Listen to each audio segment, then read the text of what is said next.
রাশিয়ার president Vladimir Putin ভারতবর্ষে এসেছেন দুদিনের সফরে এবং প্রধানমন্ত্রী নরেন্দ্র মোদীর সঙ্গে পুতিনের যে বৈঠক হয়েছে সেই বৈঠক কিন্তু ভারতবর্ষ, রাশিয়া তথা আন্তর্জাতিক বিশ্বের ক্ষেত্রে অত্যন্ত গুরুত্বপূর্ণ। কূটনৈতিক মহল সেই দিকে পুঙ্খানুপুঙ্খ নজর রেখেছে সারা বিশ্ব জুড়ে। দুদিনের ভারত সফরে এসে প্রেসিডেন্ট ভ্লাদিমির পুতিন তিনি ঘোষণা করেছেন যে তার দেশ ভারতকে নিরবচ্ছিন্ন জ্বালানি সরবরাহ করতে প্রস্তুত রয়েছে। ভারতকে তাদের বৃহত্তম পারমাণবিক বিদ্যুৎ কেন্দ্র স্থাপন করতে মস্কো দিল্লিকে সহায়তা দিচ্ছে বলেও জানিয়েছেন পুতিন। মোদি পুতিন বৈঠকে যুদ্ধ বিমান সরবরাহ সহ কয়েকটি সামরিক চুক্তি হবে বলে মনে করা হলেও এখনো পর্যন্ত সেরকম বড় কোনো চুক্তি দুই দেশের কোনো শীর্ষ নেতাই ঘোষণা করেননি। শুক্রবার দিল্লির হায়দ্রাবাদ হাউসে 23তম ভারত রাশিয়া বার্ষিক শীর্ষ সম্মেলনে যোগ দিয়েছিলেন নরেন্দ্র মোদী এবং ভ্লাদিমির পুতিন।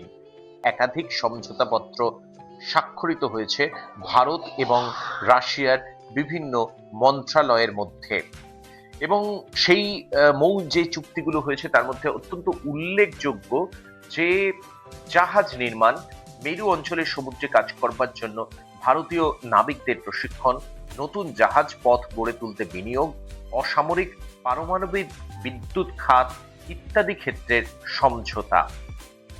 দিল্লির হায়দ্রাবাদ হাউসে দ্বিপাক্ষিক বৈঠক শেষ করে সাংবাদিকদের মুখোমুখি হয়েছিলেন নরেন্দ্র মোদী এবং ভ্লাদিমির পুতিন। তবে তারা সাংবাদিকদের কাছ থেকে কোনো রকম প্রশ্ন নেননি। Fast growing Indian economy. Of course, the bilateral interaction in energy does not limit to that. We are also conducting a flagship project to build the largest Indian nuclear power plant, Kudankulam.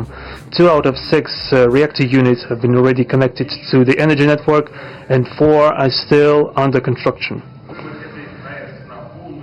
Getting this nuclear power plant to full power output will give an impressive contribution to the energy requirements of India.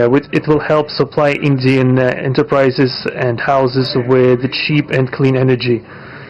We presume that we could talk about the construction of small modular reactors and floating nuclear power plants and also non-energy application of nuclear technologies. Bharat এবং Russia 2000 সাল পর্যন্ত অর্থনৈতিক সহযোগিতার একটি রূপরেখা চূড়ান্ত করেছে। রাশিয়ায় ভারতের দুটো নতুন দূতাবাস তৈরি করবার সিদ্ধান্ত নেওয়া হয়েছে এবং দুটো নতুন পর্যটক ভিসা প্রকল্প চূড়ান্ত হয়েছে।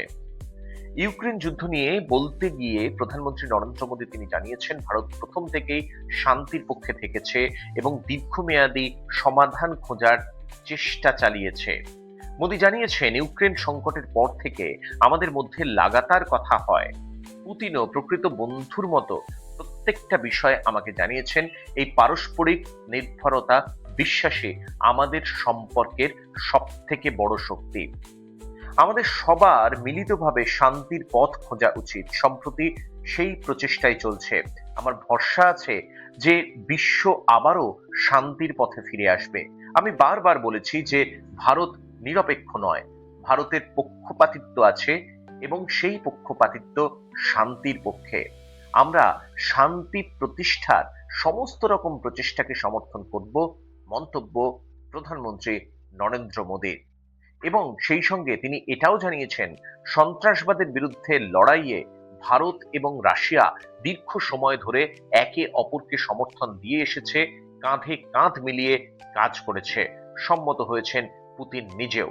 ভারত ও রাশিয়ার মধ্যে যাতায়াত বৃদ্ধি করা তাদের কাছে অতি গুরুত্ব পেয়েছে বলেই মন্তব্য করেছেন প্রধানমন্ত্রী। পারমাণবিক বিদ্যুতের প্রসঙ্গে নরেন্দ্র মোদী জানিয়েছেন যে দুই দেশের সম্পর্কের ক্ষেত্রে জ্বালানি নিরাপত্তা এক অতি গুরুত্বপূর্ণ বিষয়। পুতিন তিনি জানিয়েছেন টেলিফোনে গুরুত্বপূর্ণ বিষয় নিয়ে প্রধানমন্ত্রী নরেন্দ্র মোদীর সঙ্গে আমার কথা হয়েছে। রাশিয়া আর ভারতের দ্বিপাক্ষিক সম্পর্ক যথেষ্ট মজবুত। আমাদের মধ্যে বাণিজ্য এখন রুবল আর ভারতীয় টাকায় চলছে, বলেছেন পুতিন। আমরা মেক ইন ইন্ডিয়া পরিকল্পনাকে সহযোগিতা করব। লজিস্টিক রুট গড়ে তোলার জন্য দুই দেশের মধ্যে আলোচনা চলছে। আমরা ভারত মহাসাগরের রুট নিয়ে কথা চালাচ্ছি। বাণিজ্য, বিনিয়োগ এবং জ্বালানি প্রসঙ্গে মন্তব্য করতে গিয়ে পুতিন জানিয়েছেন যে তার দেশ ভারতকে জ্বালানির নিরবচ্ছিন্ন সরবরাহ করতে সব সময়ের জন্য প্রস্তুত রয়েছে।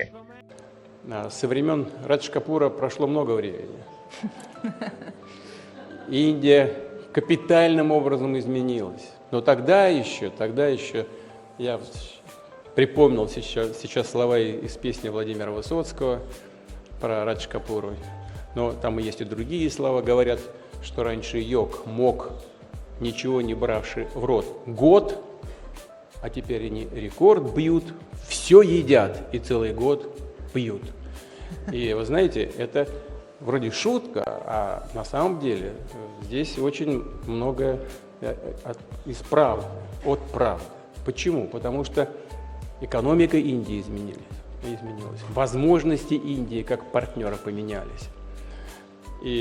Но осталось одно, осталась дружба и взаимный интерес к развитию нашего взаимодействия.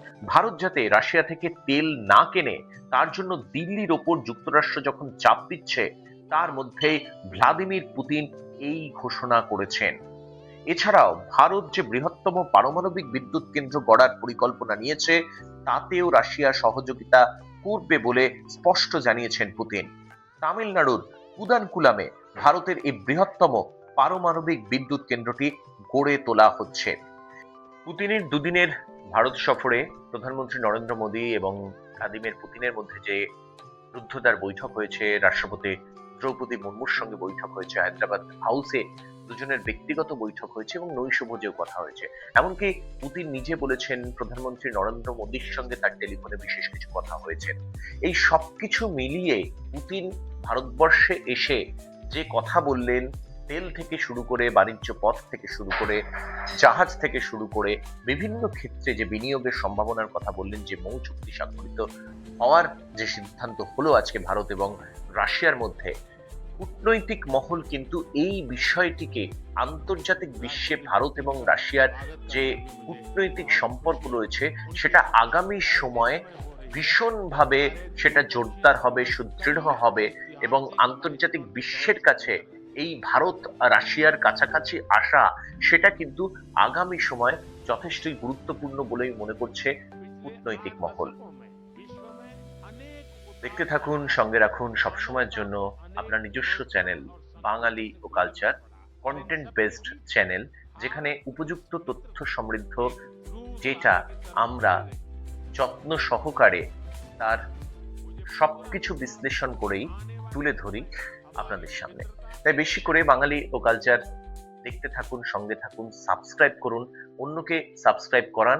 আপনার মতামত আমাদের কাছে ভীষণভাবে প্রয়োজনীয় এবং গুরুত্বপূর্ণ। দেখতে থাকুন বাঙালি ও কালচার।